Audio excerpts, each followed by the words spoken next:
Un leader tire ses racines de sa personnalité.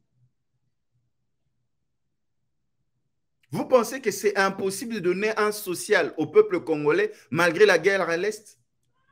À ce moment, la RDC a besoin d'un premier ministre de la carrure de Mami Moulumba. Vous prenez Alinguetti, vous le faites ministre des Finances.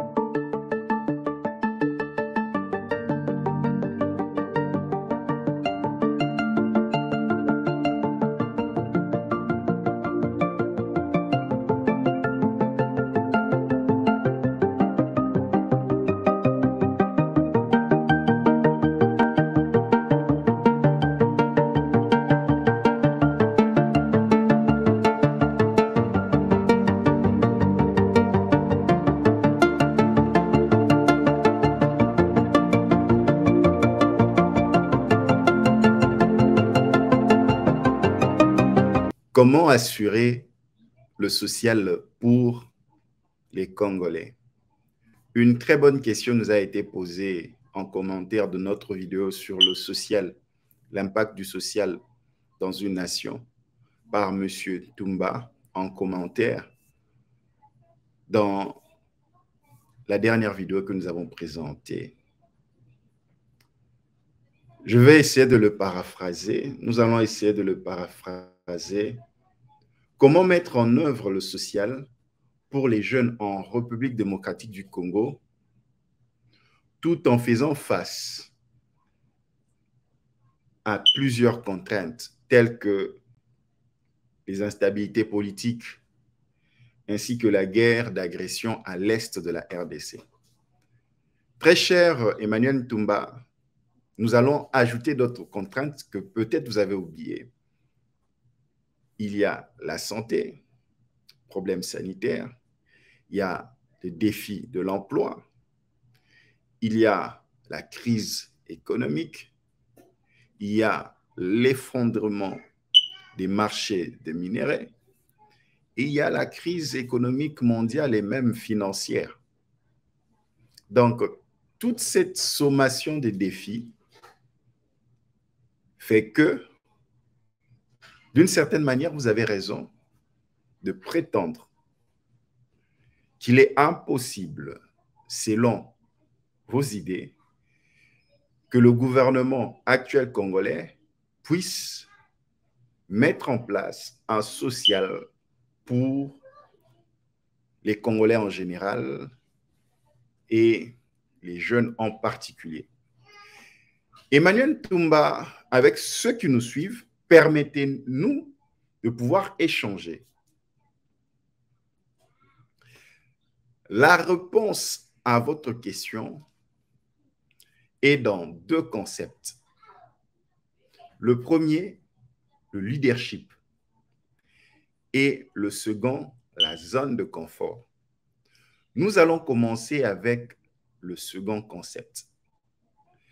La zone de confort en psychologie est un état mental où un être humain, une personne est à l'aise face à une situation. Il se sent à l'aise, peu importe l'endroit où il se retrouve. La zone de confort. Peu importe ce qui se passe, cette personne est tranquille en elle-même et tranquille avec ce qui se passe dans l'environnement. Je m'explique. Vous pouvez être d'accord d'accepter les défis, d'accepter les contraintes et d'y rester. 20 années de guerre d'agression à l'Est, Kinshasa est à l'aise. Des présidents se sont succédés. Mouzé Laurent Désiré Kabila assassiné, son fils vient au pouvoir, 18 ans de pouvoir, Joseph Kabila part, il y a passation du pouvoir civilisé entre Joseph Kabila et son prédécesseur Félix Tshisekedi, mais entre-temps, à l'Est, des millions de morts et une crise qui s'enlise. Bon, tant que le président de la République peut rouler tranquillement dans sa voiture, tant qu'à Kinshasa, on peut prendre sa bière, tant qu'à Goma, on peut célébrer les mariages, tant que l'on peut vivre comme l'on peut et comme l'on souhaite, on est à l'aise dans cette zone de confort. 63 ans après l'indépendance, la RDC sur le plan économique a régressé parce que après l'indépendance, la RDC était troisième, presque à la même place que le Canada. La RDC avait un social. Maintenant, prenons cet état de zone de confort, apposons-le à la Chine. Vous pensez que si la Chine avait accepté de rester dans cette zone de confort pendant l'occupation chinoise, est-ce que la Chine serait ce qu'elle est aujourd'hui? Si le Japon impérial avait accepté la foudre et les calamités de ces zones tectoniques, volcaniques de la nature, est-ce qu'on aurait le Japon de la révolution technologique? Est-ce que si les États-Unis étaient restés dans sa zone de confort de la guerre imposée par l'Empire britannique, quoique, selon les cas, ils avaient raison de le faire, contre leurs anciens dissidents de leur pays, qui sont allés s'installer dans les Amériques, est-ce qu'on aurait les États-Unis d'aujourd'hui? Rester dans la zone de confort, c'est bien, mais il y a un problème. Le problème demeure. Et vous vous réduisez.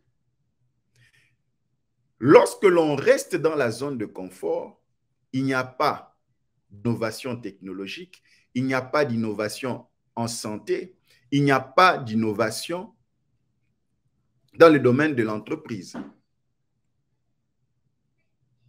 La zone de confort est une mort certaine à l'épanouissement. La zone de confort. Vous pensez que la RDC est le tout premier pays au monde à être dans cette situation de crise sécuritaire, crise humanitaire, crise économique, financière. C'est à ce moment que les hommes et les femmes doivent se lever pour sortir de cette zone de confort. Lorsque tu es dans une zone de confort et que tu ne te débats pas à sortir, ton environnement reste en symbiose avec toi. La communauté internationale accepte ton état. Tu acceptes ton sort. Est-ce que, Congolais que nous sommes-nous appelés à accepter ce triste sort parce que ce sont des contraintes? Non. On doit faire face aux contraintes. On est homme ou femme. Pourquoi? C'est pour faire face aux contraintes, aux aléas de la vie. Changer les choses. Lorsqu'on reste dans la zone de confort, on ne sort pas de l'esclavagisme. Lorsqu'on reste dans la zone de confort, il n'y a pas de révolution. Si les pères de l'indépendance en Afrique et partout dans le monde et en République démocratique du Congo avaient votre état d'esprit de contrainte, monsieur Emmanuel Toumba, pensez-vous que la RDC aurait son indépendance s'ils étaient restés dans cette zone de confort? Non, c'est la Belgique, elle est puissance mondiale. Non, le roi de Belge il nous a coupé les mains, donc on ne peut pas s'en sortir, on ne peut pas se rebeller, on ne peut pas se soulever pour demander notre lipanda. Est-ce que tu penses qu'on aurait parlé de 63 ans après l'indépendance?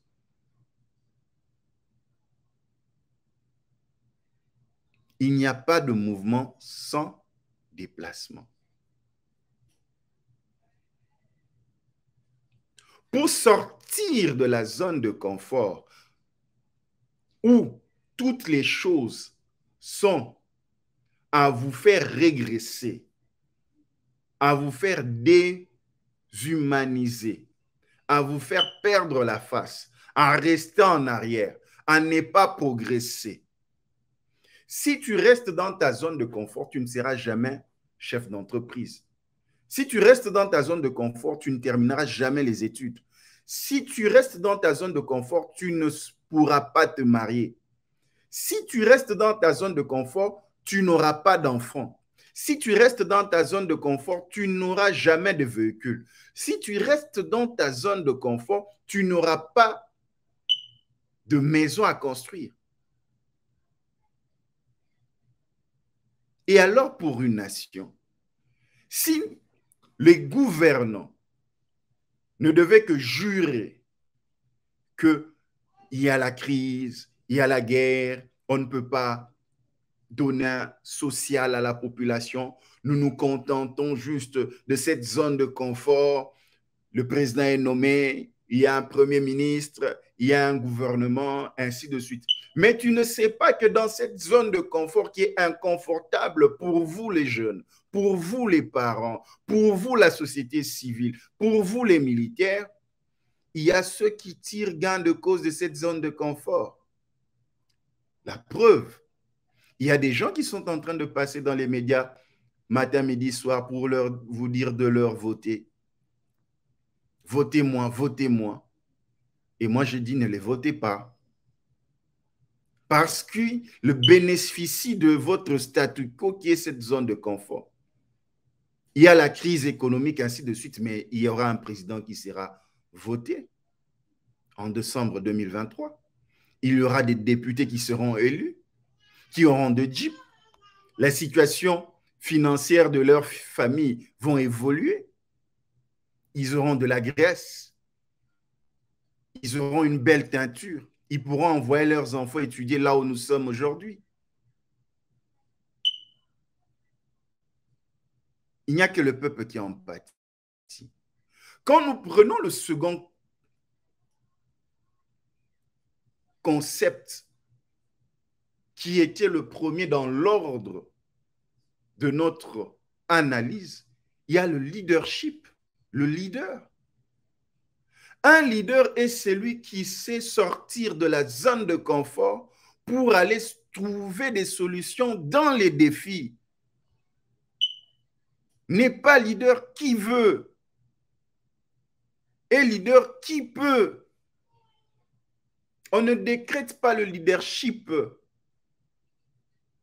entre quelqu'un qui vous dit « Suivez-moi, je vais vous montrer la route » et entre quelqu'un qui dit « Qui sait faire ça ?» Qui allait vous suivre? Même si celui qui vous dit « Suivez-moi », il vous fait perdre, mais au moins, il avait une vision. La vision de savoir qu'il veut guider les autres. Un leader est celui qui permet aux autres à aller vers les défis. Mao Tse-tung n'a pas fait des hautes études, hein, parce que nous pensons que être un leader, c'est avoir les plus grands diplômes du monde, Harvard, Université de Kinshasa, Cambridge, UNILU. Non. Un leader, c'est un visionnaire. Il voit ce que les autres ne voient pas. Malgré la guerre, moi je vois la paix. Malgré la guerre, un visionnaire voit la paix à l'est de la RDC. Il met des objectifs.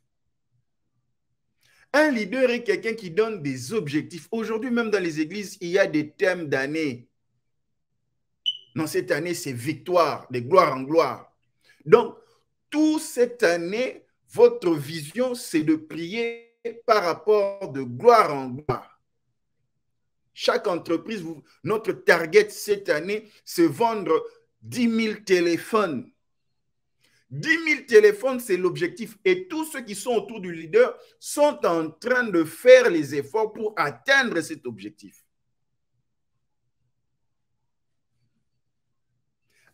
Un leader donne des objectifs mesurables et quantifiables.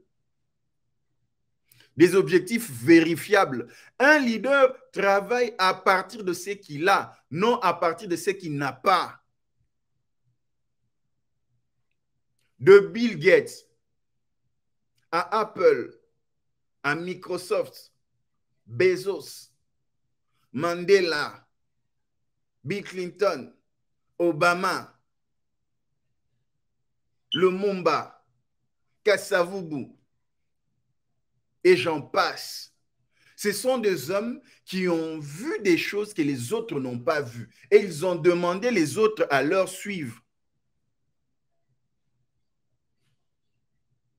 Mandela fait face à l'apartheid. Vous savez ce qui s'est passé à l'apartheid? Si c'était un Congolais à l'apartheid, avec cet état d'esprit de la guerre de l'Est, mais jusqu'à aujourd'hui, l'apartheid serait toujours présent. Un leader ne voit pas les limitations. Un leader tire ses racines de sa personnalité. Vous pensez que c'est impossible de donner un social au peuple congolais malgré la guerre à l'Est? Vous pensez que c'est impossible de donner un social au peuple congolais malgré la guerre à l'Est? Il ne faut pas avoir un esprit réducteur. Un leader voit grand.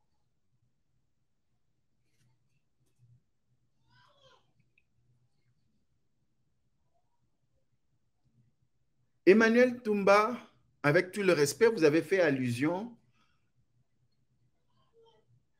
au programme de 145 territoires. Très bien, c'est une bonne chose. Mais j'ai vu un programme similaire, Emmanuel Toumba. Je ne sais pas si tu le connais ou tu le connaissais. Ça s'appelait le DCRP, Document stratégique de croissance pour la réduction de la pauvreté.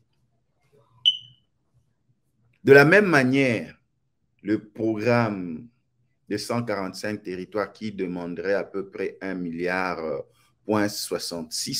si je ne m'abuse, réduire les inégalités dans les milieux ruraux, c'est fait par des professeurs d'université. Le DCRP à l'époque de Kabila était fait à partir de plusieurs professeurs d'université. Je vais vous donner l'indice. À l'époque, quand vous êtes étudiant, vous devez avoir une chaînette. Et la chaînette, c'était les flashs USB. Donc, il fallait avoir ce flash USB pour avoir le DCRP. Économiste, donc on devait réfléchir. Tu sais là où a été fait le DCRP? Avec les plus grands professeurs. Il y avait la Banque mondiale, il y avait les partenaires. On se disait, waouh, la pauvreté va prendre fin dans ce pays. Document stratégique de croissance pour la réduction de la pauvreté. Tu sais là où était fait ce projet? L'immeuble Sofidé, la place des évolués, il y a l'ISP Gombe. En diagonale, il y a l'immeuble Sofidé qui était une banque de crédit, je pense. Je pense 5e niveau ou 4e niveau, c'était là où étaient logés les experts. Un aîné scientifique qu'on est en train d'échanger, un éminemment aîné scientifique, je l'ai regardé avec toutes les douceurs que j'avais, toute la tranquillité. J'ai dit, aîné scientifique, ce projet ne va pas aboutir. Il m'a repris, comment, toi scientifique, tu peux dire que ce projet ne va pas marcher? Je lui ai dit une seule chose, un leader réalise un projet à partir de ce qu'il a. Jamais à partir de ce qu'il n'a pas. Les plus grandes créations du monde. Non, ça ne faut rien, tu sais, la Banque mondiale va nous donner ceci. Tu sais, si on fait ceci, si on fait cela. Le DCRP est devenu les 5 chantiers de la révolution de la modernité. Joseph Kabila fait 18 ans. Le DCRP n'a pas vu de réalisation. Deuxième projet, Bukanga Lonzo, les aînés scientifiques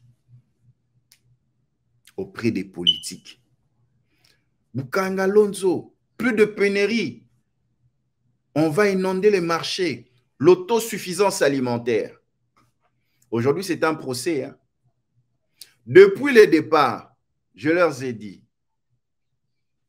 un projet, une entreprise appartient aux associés, ceux qui ont mis ensemble leurs fonds pour pouvoir lancer cette entreprise. Bukanga Lonzo est une entreprise dont la majorité des parts est entre les mains des Sud-Africains. Vous pensez qu'un Sud-Africain qui a mis son argent dans une entreprise va devoir vous servir Congolais avant son marché sud-africain? C'est ça la vraie réalité de ce problème. Aujourd'hui, avec toute la bonne volonté, on présente au président 145 territoires. C'est bien beau, mais il faut commencer par des projets que l'on sait maîtriser. Le chef de l'État doit commencer par maîtriser les projets. Parce qu'on risque de tomber dans un autre 100 jours où il n'y a plus de financement, il y a eu un procès, les gens ont été libérés, mais on ne sait plus où est passé l'argent. Et jusqu'à présent, je pense toujours au pauvre juge Yanni qui est décédé, paix à son âme et beaucoup de courage à sa famille. Il faut commencer par des projets mesurables.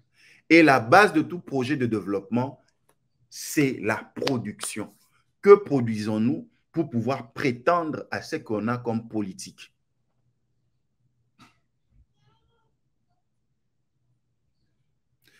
Un leader sait ce qu'il fait. Un leader impulse l'innovation, impulse la recherche, impulse le développement, même face aux défis. Il n'y a jamais eu de leader sans défi. C'est vrai, il y avait une prophétie, un pasteur qui était en train de dire que non, ce n'est pas celui-ci, le président, qui doit amener le Congo vers son changement. C'est un autre qui va venir. Oui, je suis chrétien, mais il ne faut pas soutenir de tels propos.